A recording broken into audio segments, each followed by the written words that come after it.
Hello மக்களே, welcome back to our channel. So இன்னைக்கு இந்த வீடியோவில் நம்ம எதை பற்றி பார்க்க போகிறோம் அப்படின்னா, லேட்டஸ்ட்டாக அதாவது ஜூன் 17th வந்து நமக்கு ஒரு ஹை இம்பாக்ட் நியூஸ் வந்து நீங்கள் பார்த்துருப்பீங்க. ஸோ அதோட நேம் கூட FOMC அப்படின்னு சொல்லி கேள்விப்பட்டிருப்பீங்க.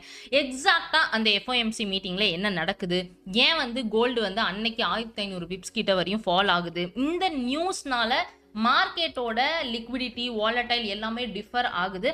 இந்த நியூஸை எப்படி வந்து ரீட் பண்ணணும் அண்ட் முக்கியமாக இந்த நியூஸை வச்சு எப்படி வந்து ட்ரேட் பண்ணுறது. பிகாஸ் நிறைய பேருக்கு தெரியும், இந்த நியூஸ் டைமில் மட்டுமே ட்ரேட் பண்ணுறவங்களாம் இருப்பாங்க. இன்ஸ்டிடியூஷன்ஸ் அண்ட் ப்ரொஃபஷனல் ட்ரேடர்ஸ் எல்லாருமே என்ன பண்ணுவாங்கன்னா, நியூஸுக்காக மட்டுமே வெயிட் பண்ணி ஒரு பெரிய லாட் போய் நிறைய பேர் ப்ராஃபிட்ஸும் புக் பண்ணுவாங்க. அட் த சேம் டைம் இதை பற்றி நமக்கு புரியலை தெரியலை அப்படின்னா நம்ம கண்டிப்பாக எஸ்எல் வாங்கி நம்மளோட அக்கௌண்ட் வந்து ட்ரா டவுன் போகிறதுக்கும் வாய்ப்புகள் உண்டு, ரைட்? ஸோ இன்னைக்கு இந்த வீடியோவில் FOMC பற்றி ஃபுல்லாக டீகோட் பண்ண போகிறோம். ஸ்பெஷலி நீங்கள் கோல்டில் ட்ரேட் பண்ணுறவங்களா இருந்தீங்கன்னா இந்த வீடியோ கண்டிப்பாக உங்களுக்கு யூஸ்ஃபுல்லாக இருக்கும். ஸோ வாங்க மக்களே வீடியோக்குள்ளே போகலாம். ரைட், ஸோ ஃபர்ஸ்ட் FOMCனா என்ன? ஃபெடரல் ஓப்பன் மார்க்கெட் கமிட்டி அப்படின்ற மாதிரி சொல்லுவாங்க. சிம்பிளா சொல்லணும் அப்படின்னா, இந்தியாவில் ரிசர்வ் பேங்க் ஆஃப் இந்தியா இருக்காங்க பாத்தீங்களா? ஸோ அதே மாதிரி அமெரிக்கால ஃபெடரல் ரிசர்வ் அப்படின்னு சொல்லிட்டு ஒருத்தவங்க இருப்பாங்க. அந்த கமிட்டி அவங்களுக்கு கீழே ஒரு 12 பேர் கொண்ட குழுவை தான் வந்து கமிட்டி அப்படின்னு சொல்லுவாங்க. இவங்க நடத்தக்கூடிய மீட்டிங், அதாவது ஃபெடரல் ஓப்பன் மார்க்கெட் கமிட்டி நடத்தக்கூடிய மீட்டிங்கை தான் ஷார்ட்டா FOMC.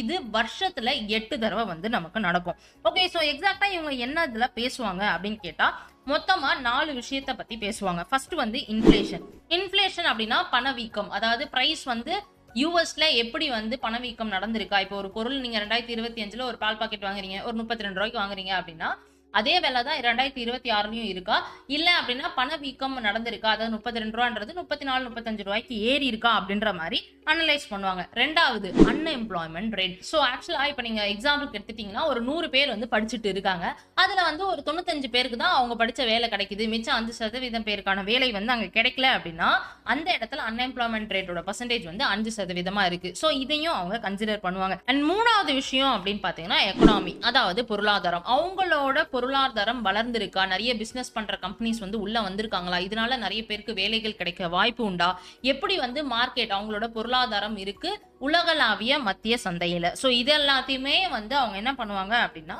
கன்சிடர் பண்ணி தான் ஒரு டெசிஷன் வந்து மேக் பண்ணுவாங்க. எதுல டெசிஷன் மேக் பண்றாங்க அப்படின்னா இன்ட்ரெஸ்ட் ரேட், அதாவது வட்டி சதவீதத்துல ஒரு டெசிஷன் வந்து மேக் பண்ணுவாங்க. இப்போ வட்டி சதவீதம் அப்படின்னா எக்ஸாம்பிளுக்கு நான் என்ன சொல்றேன்னா, நான் என்கிட்ட ஒரு 10,000 ரூபாய் இருக்கு, ஒருத்தவங்க என்கிட்ட வந்து வட்டிக்கு வாங்குறாங்க. அப்ப நான் என்ன சொல்றேன்னா 5% வட்டிப்பா அப்படின்னு நான் சொல்றேன். இப்ப அந்த 10,000க்கு ஒரு வருஷத்துக்கு 5% அப்படின்னும் போது அவங்க திருப்பி எனக்கு கொடுக்கும்போது 10,500 ரூபாயை திருப்பி கொடுக்குற மாதிரி இருக்கும். அப்போ இதோட இன்ட்ரெஸ்ட் ரேட் வந்து 5%. இதே மாதிரி இந்த ஃபெடரல் கமிட்டி என்ன பண்ணுவாங்க அப்படின்னா இன்ட்ரெஸ்ட் ரேட்டை அதிகரிக்கலாமா இல்ல கம்மி பண்ணலாமான்னு சொல்லி டெசிஷன் எடுக்கிறதுக்காக யூஸ் பண்ணக்கூடியதுதான் பணவீக்கம், வேலை வாய்ப்பு இருக்கா இல்லையா, அண்ட் தென் பொருளாதார வளர்ச்சி. இது மூணுத்தையும் கன்சிடர் பண்ணி வட்டி சதவீதத்தை நிர்ணயிக்கிறாங்க. வட்டி சதவீதத்தை பொறுத்து என்ன ஆகும் அப்படின்னா USD கரன்சி, பிகாஸ் யூஎஸோட முக்கியமான கரன்சி வந்து என்ன, US டாலர், கரெக்டா?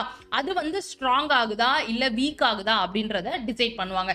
இப்போ நமக்கு ஆல்ரெடி தெரியும் USDயும் கோல்டும் வந்து ஒரு நெகட்டிவ் கார்லேட்டட் பேர் அப்படின்னு சொல்லிட்டு. இப்ப கோல்டோட விலை ஏறுச்சு அப்படின்னா USD வந்து குறையும்.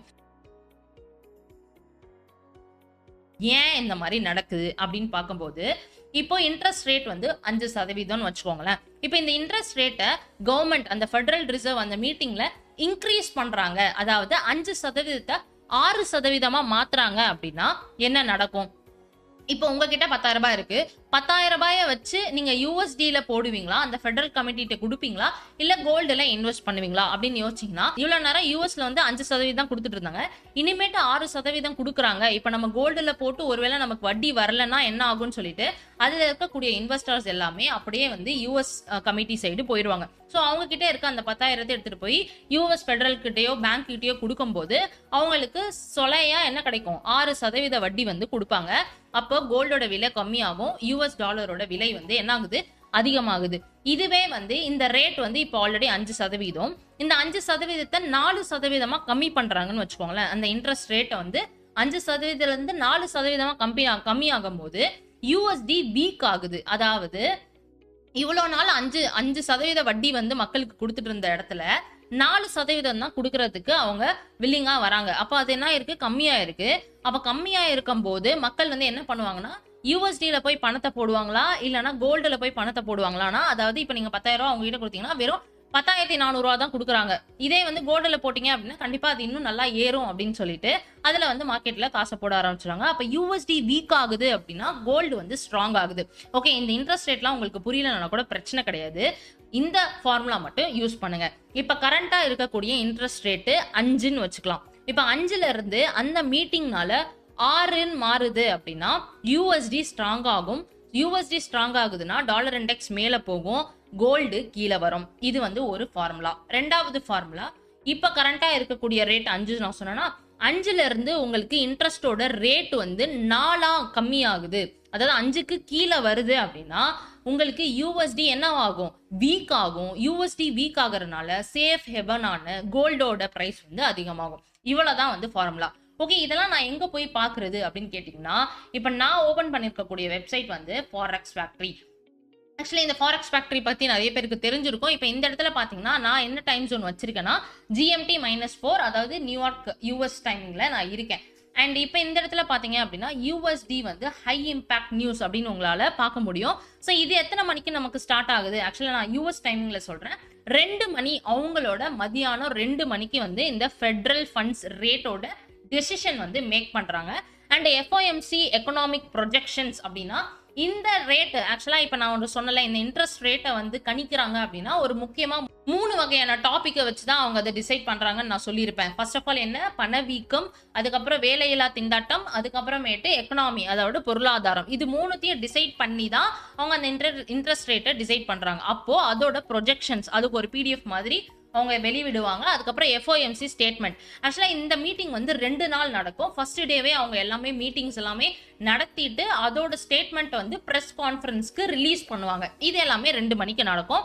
இதெல்லாம் முடிஞ்சிட்ட பிறகு 2:30 மணிக்கு FOMCயோட பிரஸ் கான்ஃபரன்ஸ் வந்து நடக்கும். ஸோ இதுக்கு முன்னாடி பாத்தீங்க அப்படின்னா நிறைய பேர் வந்து வெயிட் பண்ணிட்டே இருப்பீங்க, எப்படா இந்த ஜெரோம் பாவல் குட் ஆஃப்டர்நூன் அப்படின்னு சொல்றாரோ மார்க்கெட் வந்து உடச்சிக்கிட்டு கீழே போகும் அப்படின்னு சொல்லிட்டுலாம் நிறைய பேருக்கு வந்து தாட் ப்ராசஸ் இருக்கும். பட் ஆனா அது அப்படி கிடையவே கிடையாது. பேஸ்ட் ஆன் திஸ், இந்த இன்ட்ரெஸ்ட் ரேட்டோட பர்சன்டேஜை பொறுத்து தான் உங்களுக்கு மார்க்கெட் வந்து மூவ் ஆகும். கரெக்டா?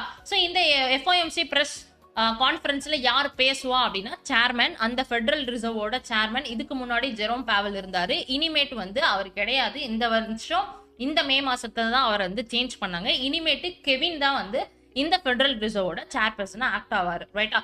ஸோ இப்போ இந்த டேட்டாஸ்லாம் நீங்க எங்க போய் பார்க்கலாம் அப்படின்னா, நான் இப்போ இங்க ஒரு வெப்சைட் வந்து நம்மளோட டிஸ்கிரிப்ஷன்ல வந்து கொடுத்துருக்கேன்.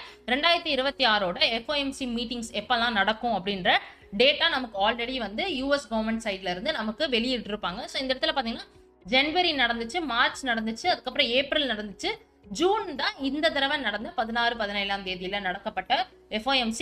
ஸோ அப்கமிங் டேஸ்ல உங்களுக்கு ஜூலைல ஒரு மீட்டிங் இருக்கு, செப்டம்பர்ல ஒரு மீட்டிங் இருக்கு, அக்டோபர்ல ஒரு மீட்டிங் இருக்கு, அண்ட் டிசம்பர்லயும் ஒரு மீட்டிங் இருக்கு. ஸோ நான் இதுல வந்து மேஜரா 3 விஷயம் நீங்க வந்து பாப்பீங்க. Federal fund rate. ஓகே, இந்த ஃபெடரல் ஃபண்ட் ரேட் வந்து ப்ரீவியஸா என்ன இருந்துச்சு, 3.75. ஃபோர்காஸ்ட் அப்படின்னா இவங்க வந்து எவ்வளவு வரையும் இந்த இன்ட்ரெஸ்ட் ரேட்டை மார்க்கெட்ல இருக்கலாம் அப்படின்னு சொல்லி இவங்க ஃபோர்காஸ்ட் பண்ணி வச்சிருக்கிறது 3.75. பட் ஆக்சுவலா இந்த தடவை FOMC மீட்டிங்ல அவங்க வந்து இன்ட்ரெஸ்ட் ரேட்டை மாத்தல. ஸோ மேலேயும் போகல, கீழேயும் வரல. இன்ட்ரெஸ்ட் ரேட் வந்து 3.75 டெசிஷன் வந்து மேக் பண்ணாங்க. ரைட்டா? ஸோ இந்த ரேட்டை ஃபர்ஸ்ட் ஆஃப் ஆல் நீங்க பார்க்கணும். ஓகே, ஒருவேளை இந்த ரேட் வந்து மேல போச்சு அப்படின்னா, நான் என்ன சொன்னேன், இப்போ 3.75 இருக்கு, அது வந்து மேல போச்சு அப்படின்னா 4 கிட்ட 5 கிட்ட போகுது அப்படின்னா யூஎஸ்டி வந்து ஸ்ட்ராங் ஆகும், அப்போ கோல்டு வந்து ஃபால் ஆகும்.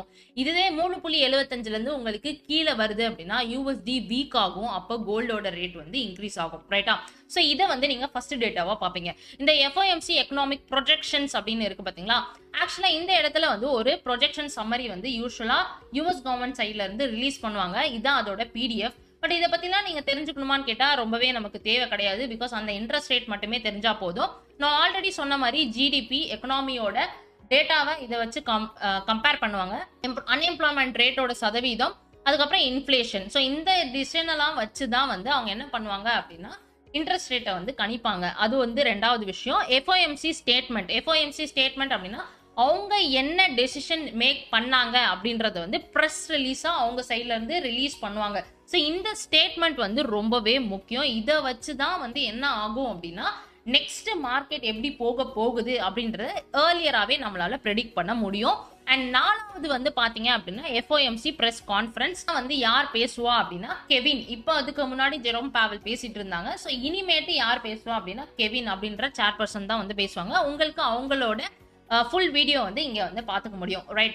ஸோ இப்போ அன்னைக்கு ஜூன் 17 வந்து நமக்கு ஆல்ரெடி தெரிஞ்சது, பெருசா வந்து பிரைஸ்ல மாற்றம் இல்லை. பட் ஸ்டில் நான் என்ன சொன்னேன், கோல்டு வந்து 1500 பிப்ஸ் வந்து ஃபால் ஆச்சு அப்படின்னு சொல்லிட்டு. ஏன் ஃபால் ஆச்சு அப்படின்றத சொல்லக்கூடிய விஷயம் தான் இந்த பிரஸ் நோட். ஓகே, இந்த பிரஸ் நோட்ல அவங்க என்ன சொல்லியிருக்காங்கன்னா, பெருசா வந்து அவங்க எந்த ஒரு இன்ட்ரெஸ்ட் ரேட்டையுமே சேஞ்ச் பண்ண போறது இல்லை. அதே சதவீதம் தான். என்ன 3.75 இருக்குன்னா அதே 3.75 தான் இருக்கு.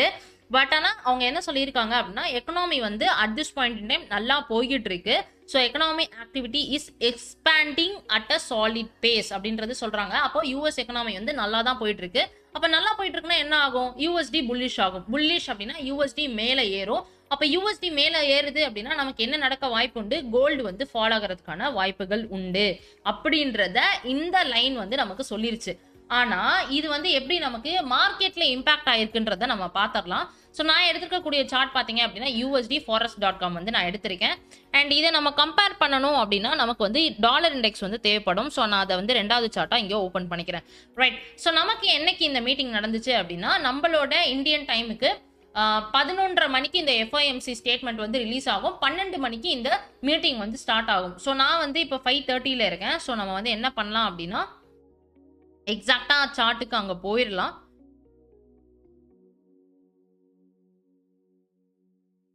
ஓகே, ஸோ இதுதான் நம்மளோட கோல்டு சார்ட், இதான் நம்மளோட டாலர் இண்டெக்ஸ் சார்ட். ஓகேவா? இப்போ நமக்கு வந்து என்ன ஆச்சு அப்படின்னா, கோல்டு வந்து நான் 1500 பிப்ஸ் வந்து ஃபால் ஆச்சு அப்படின்ற மாதிரி சொன்னேன். ஏன் கோல்டு 1500 பிப்ஸ் வந்து ஃபால் ஆச்சு அப்படின்னா, நம்மளோட மீட்டிங்கோட டேட்டா ஃபர்ஸ்ட் நம்ம பார்க்குறோம். 3.75, அதாவது ப்ரீவியஸும் 3.75, ஆக்சுவலும் 3.75. அப்போ நமக்கு பெருசா எந்த ஒரு மாற்றமுமே இதுல இல்லை. ஃபைன். நெக்ஸ்ட் இந்த ஸ்டேட்மெண்ட்டுக்கு வரணும். Economy activity is expanding at a solid pace அப்படின்னு சொல்லியிருக்காங்க. ஸோ இது வந்து நமக்கு என்ன தெளிவா சொல்ல வருது அப்படின்னா, யூஎஸோட எக்கனாமி வந்து நல்லா தான் போயிட்டு இருக்கு. அண்ட் அவங்களோட ப்ரொடக்டிவிட்டி அண்ட் கேபிட்டல் இன்வெஸ்ட்மெண்ட் எல்லாமே அப்கமிங் டேஸ்ல ஸ்ட்ராங்கா போயிட்டு இருக்கு. அதாவது பிசினஸ் எல்லாருமே நல்லா இன்வெஸ்ட் பண்றாங்க. கம்பெனிஸும் வந்து மக்களுக்கு ஏற்ற மாதிரியான வேலை வாய்ப்புகளும் பண்ணி கொடுத்துட்டு இருக்காங்க. So at this point in time நம்ம இதுல சேஞ்ச் எதுவுமே பண்ண தேவையில்லை அப்படின்றதுனால இவங்க என்ன டிசைட் பண்ணிட்டாங்கன்னா, அந்த ரேட்டை அப்படியே வைக்க டிசைட் பண்ணிட்டாங்க. அப்போ எக்கனாமியோட ரேட் வந்து சாலிடா இருக்கு அப்படின்னும் போது USD என்ன ஆகுது? மேலே போகுது. அந்த மீட்டிங்கோட எஃபெக்ட்னால USD வந்து மேலே போகுது. அண்ட் கோல்டு வந்து உங்களுக்கு ஃபால் ஆகுது. எப்போதுமே இது ரெண்டுமே என்ன ஆகும் அப்படின்னா நெகட்டிவ் கோரிலேட்டட் பேர் அப்படின்னு சொன்னேன். ஸோ USD மேலே போச்சுன்னா கோல்டு கீழே போகும். கோல்டு கீழே போச்சு அப்படின்னா USD மேலே போகும். நீங்க இப்படிதான் இந்த டேட்டாவை வச்சு ட்ரேட் வந்து பண்ற மாதிரி இருக்கும். ஸோ நான் சொல்லி கொடுத்த 2 ஃபார்முலாவும் உங்களோட நோட்ஸ்ல எழுதி வச்சுக்கோங்க. So it will be more useful. So next FOMC meeting அப்போ நீங்க இதை வந்து கம்பேர் பண்ணி பார்த்துட்டு அது எப்படி இருந்துச்சுன்னு சொல்லிட்டு நம்மளோட காமெண்ட்ஸ்ல கொடுங்க. அண்ட் நெக்ஸ்ட் எந்த மாதிரியான நியூஸை பத்தி பேசணும்னு சொல்லிட்டு அதையும் நம்ம கமெண்ட்ஸ்ல கொடுத்தீங்க அப்படின்னா it will be more useful for us in order to make a content, right? So thanks for watching today's episode. Let's meet on another episode. Thank you.